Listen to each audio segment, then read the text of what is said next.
nossa conversa é sobre Carlos Drummond de Andrade, com a psicóloga Mirtz Gomide. Mirtz, descreva o poeta. O poeta que o mundo conhece, que o Brasil conhece, era uma pessoa riquíssima de inspiração, né? Uma inteligência fora do comum, um dom maravilhoso, mas muito fechado, muito antissocial. Mas o poeta, na verdade, ele tinha um outro jeito de ser na intimidade. Era gentil, atencioso, delicado. E tinha uma convivência maravilhosa com um grupo de intelectuais na casa do Plínio Doyle. E ali ele se abria, se expandia, ria, brincava. Era todo integrado ali. Fale um pouco sobre as paixões de Drummond. A maior paixão de Drummond foi Maria Julieta, a filha dele. Era uma identificação dos dois, assim, fora do normal. E Julieta era, assim, muito parecida com ele. Muito austera, muito exigente, assim, de detalhes e tal. E os dois eram cúmplices em tudo, se amavam. E Dolores, a esposa gentil, doce, afável, que cumpria com aqueles deveres dela junto do Drummond, assim, cuidava dele como se fosse um filho. Não deixava que faltasse coisa alguma, respeitava o temperamento dele, as necessidades dele. Eram os dois amores dele que eu conheci, foram esses dois grandes amores. Como ele se inspirava? Bom, o canal de inspiração do Drummond é das raridades do mundo, né? Como um Pablo Neruda e outros aí, até maior talvez.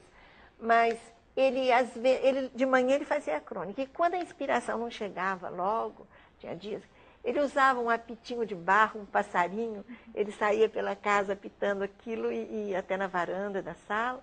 Até que viesse a inspiração, ele se comunicava com os canais dele, assim, com esse apitinho de barro. Um objeto bem mineiro, bem... Qual era o seu prato preferido? A comidinha deles era muito trivial. Era salado, arroz, ele gostava de pastel e feijão preto.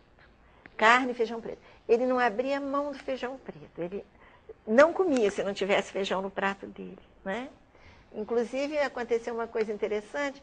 Uma época, faltou feijão no Rio de Janeiro por uns 2 meses. E não se encontrava em lugar nenhum. Eu e Dolores saímos procurando feijão para todo lado e não tinha jeito. E eu fui no Paraná nessa época e visitei uma chácara. E estava havendo uma colheita, um sítio, né? Estava havendo uma colheita de feijão preto. Aí eu comprei meia saca, 25 quilos de feijão, e mandei para o Rio, para a casa dele. Nessa semana eu ganhei uma crônica. Eu era loura na época e a crônica começava assim. Um anjo louro deixou na minha porta uma saca de feijão preto. Muito bonitinha a crônica, mas eu me lembro que começava assim, me chamando de anjo louro, porque deu um presentão para ele, né? O que era o Sabadoile? O Sabadoile era, assim, uma confraria, que tinha até o apelido de Academia Brasileira de Letras Paralela. E lá era na casa do Plínio Doyle, por isso Sabadoile, era todo sábado à tarde, porque ali as grandes cabeças literárias, Rubem Braga, Fernando Sabino, Afonso Romano de Santana, a Cecília Meirelles frequentou muito enquanto viva, Raquel de Queiroz, essas escritoras famosas que são hoje imortais na academia, todas elas frequentaram também ali. E Pedro Nava, Fernando Sabino, já falei, né? Paulo Mendes Campos, Rubem Braga, eram essas cabeças deliciosas que se reuniam ali para falar do todo.